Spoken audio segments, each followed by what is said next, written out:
일단은 제가 이렇게 나눠드린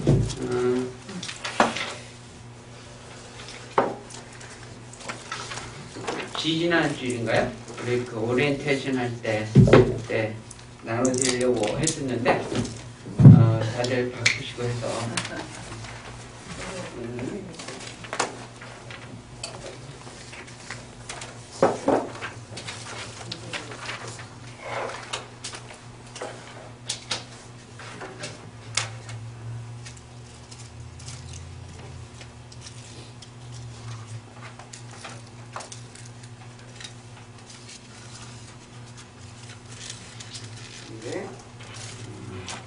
한번 여러분하고 같이 읽어보죠. 이 실러버스를. 보면은 강의 시간은 뭐 다 정해진 거고, 그래서 개요를 보면 서양 중세라고 하면 흔히 476년에 이제 조금 있다가 다음 시간에 우리 그 초대 교회사 뒷부분을 다시 한번 복습할 거예요. 다 잊어먹었으니까. 그래서 그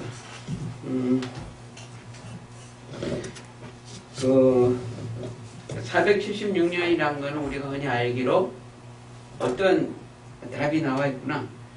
로마 제국의 멸망에서 시작해서 그 1453년에 동로마 제국이 멸망한, 동로마 제국이라고 하기도 하고 또는 비잔틴 제국이라고 하기도 하고, 근데 거기에 살던 분들은 다 자기들 비잔틴이란 말 쓰지 않고 자기들 로마인이라고 불렀다고 해요. 그래서 그 멸망까지 왜 그런가 하면 그 어떤 고대 그 기독교 사회에 영향을 받았 그런 그 어떻게 보면 로마 제국에서 콘스탄티누스가 기독교를 공인하고 나중에 수도를 또 콘스탄티노플로 옮기지 않습니까? 그런 그 고대 교회의 유산이 있는 동로마 제국이 멸망할 때까지, 아니면 뭐 흔히 역사에서는 1492년에 콜럼부스가 신대륙을 발견했을 때까지를 이야기하기도 하는데 교회사에서는 뭐 의미가 없는 이야기 같습니다. 그리고 그러면 중세란 시대는 어떤 시대인가?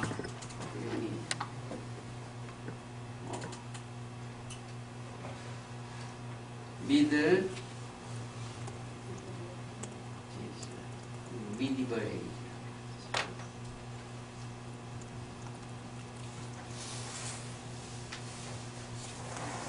이제 재밌는 건 복수를 쓴다는 거를 뭐 단수를 써도 되는데 그건 굉장히 의미가 있는 이야기예요. 왜 단수를 쓰고 복수를 쓸까 생각해 보면 큰 연도가 직역이 되지 않고 포함이 되어 있기 때문에. 예, 그럴 수 있겠죠. 사실 그 말씀도 되게 좀, 그 언제부터가 그러면 우리가 현대에 살고 있는데, 언제부터가 현대인가.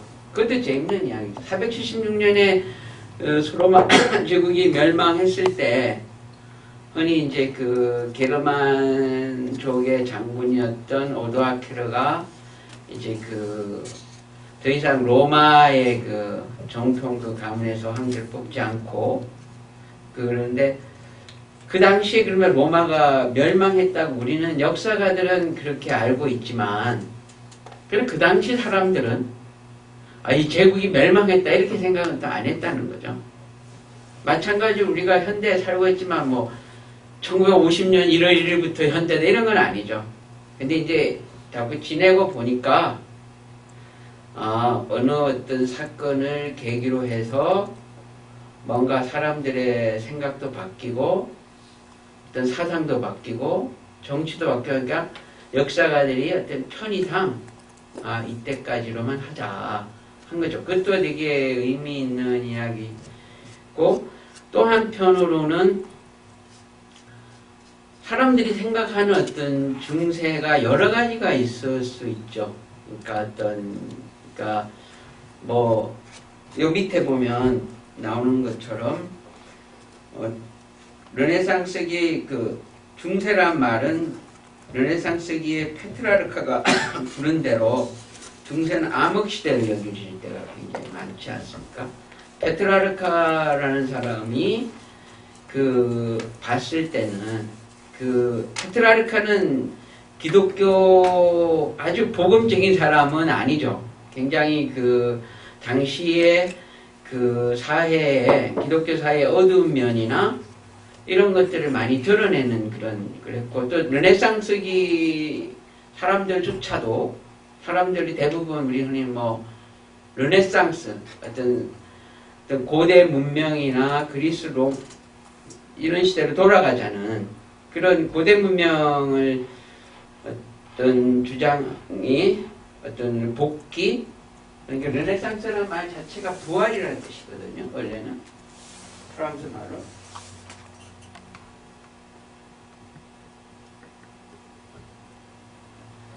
그런 측면에서 볼 때는 기독교 사회라는 것은 굉장히 어두운 시대였다고 생각할 수 있는 거죠.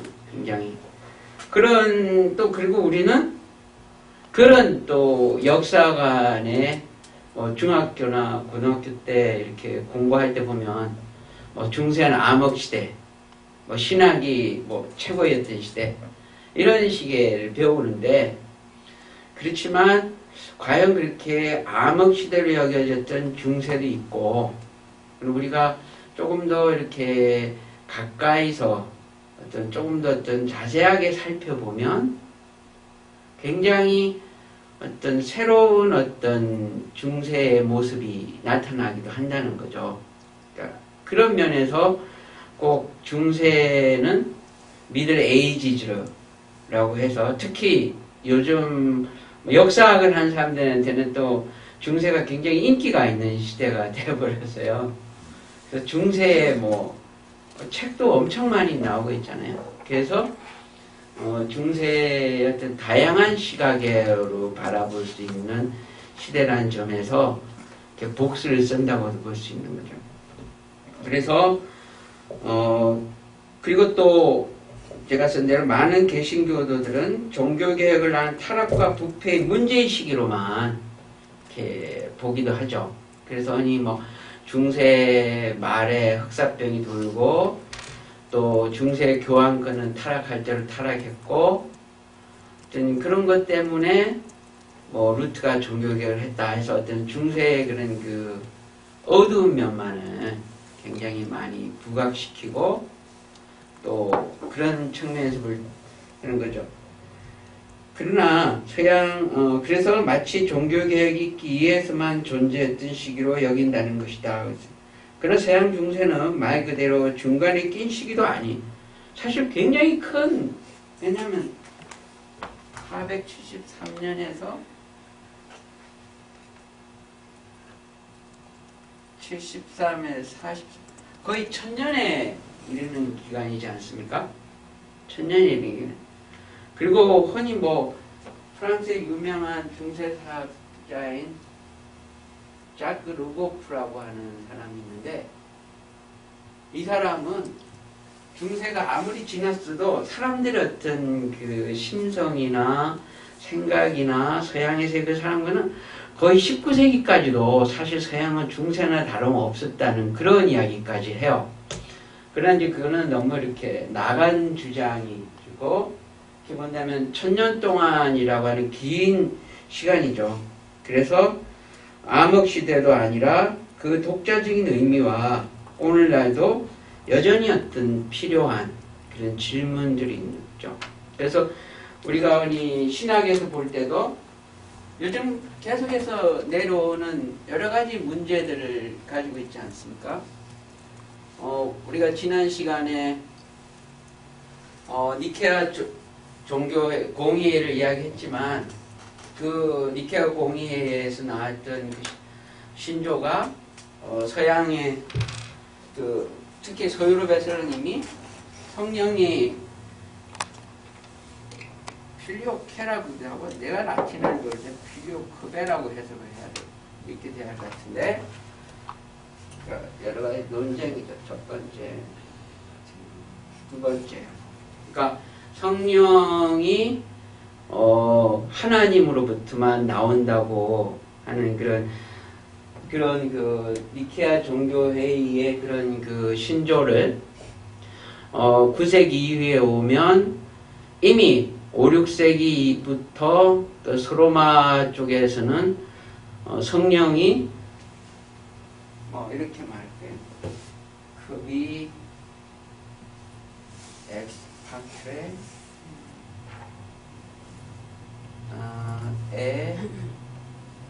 애가 들어가는지 모르겠어요. 필리오크베 이런 내용으로 바뀌죠. 그러니까 급이는 관계되면 성령이 엑스 뭐뭇으로부터 그러니까 성부로부터도 나오지만 필리오크베 크베는 엔드의 뜻이거든요.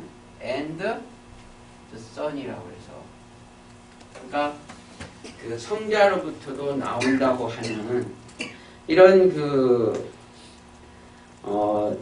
사실 지금까지도 뭐 계속 논의가 되고 있는 이야기예요.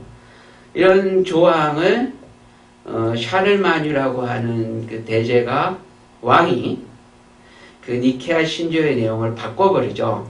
바꾸면서 이 문제는 동로마와 서로마 교회가 지금까지도 동로마에서는 성령은 성부로부터만 나온다고 하는 주장을 하고 있고 이것 때문에 사실은 1054년에 동로마와 서로마는 갈리게 되는데 가장 큰 거는 성상 그러니까 이미지가 문제가 되기도 했지만 이게 또 어떤 그 핵심에 있기도 했죠. 그리고 또 하나의 또 주장은 성체에 대한 그죠? 가톨릭 교회는 이때 들어와서 중세에 들어와서 우리가 그냥 화채설이라고 하는 스트랜스 하나일 거예요. 그러니까 초대교회 때는 그렇지 않았죠. 그러나 중세교회에 들어와서 결국 사실 중세교회 때는 오늘날 우리 신교에 있는 사람들은 사실 성찬 때 빵도 먹고 포도주도 마시는데 사실 중세시대에 많은 보통 교인들은 빵을 먹지 못했어요. 그거는 주로 신부들이 먹고 혹시 이런 제기 같은 거 본 적이 있나요?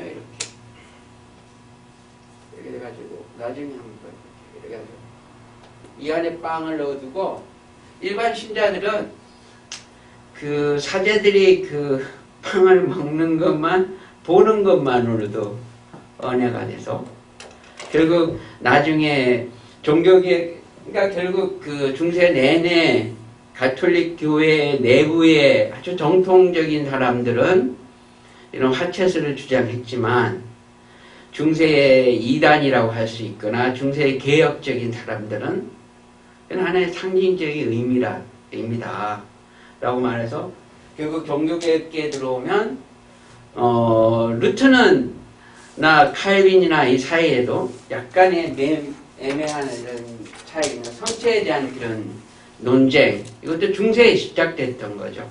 그리고 세 번째로 우리가 중세의 기독교적 전통이라고 할 수 있으면 신앙과 이성의 문제라고 할 수 있는 거죠. 특히 13세기에 들어가면 스콜라 철학이라는 기독교와 교회 내부에 흔히 이제 중세 초에 아리스토텔레스의 철학이 스페인을 통해서 유럽으로 들어가면서 철학적으로 결국 이성적으로 신앙을 설명하고자 하는 그런 흐름이 나타난 그런 우리 운동을 바로 스콜라 철학이라고 하죠. 그래서 그러나 또 중세 후반기에 가면 결국 가장 이제 대가가 바로 이런 신앙계에서는 토마스 아퀴나스라고 하는, 우리가 말하는 이런 스콜라 철학의 대가가 나타나죠. 나타나지만 여기에 보면 우리가 알고 있는 안셀름이라든가 중세 후반에 여러 어떤 기독교 사상가들이 굉장히 많이 나타나요. 이들의 가장 큰 주제 중에 하나가 바로 우리가 알고 있는 신앙이라는 것 100% 어떤 이성으로 설명할 수 있는가?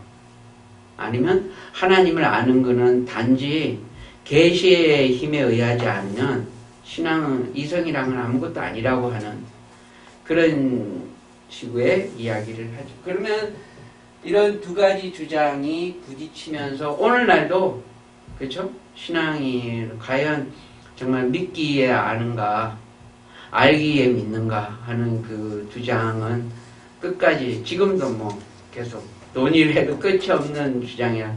이런 식의 그 논쟁이 있죠. 특히 이 부분은 굉장히 중요하죠. 스콜라 철학은 특히 13세기에 그 기독교 사상이 엄청나게 많이 발전을 해요. 발전을 하고, 그렇게 보면 칼빈이나 루터도 어떤 학자들에 의하면 바로 이런 영향을 받고 자란 사람들이라고 해요.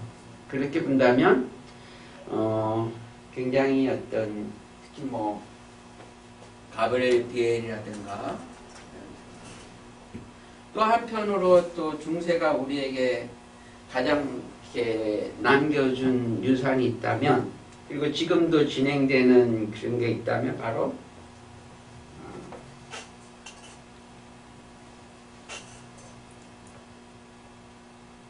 신앙과 정치? 좀 더 유식하게 말하면 뭐 교속 관계, 어떤 그 교권과 세상 세력 간의 관계 있죠. 그래서 동로메우스로 뭐 콘스탄티누스가 일단 기독교를 공인한 이래로 중세에 들어가서는 적어도 초대교회가 끝날 때까지는 교황의 권력이라는 것은 그렇게 큰 권력이 아니었어요. 그러나 11세기 1000년도 후반기로 가면서 우리가 이 개혁교황이라는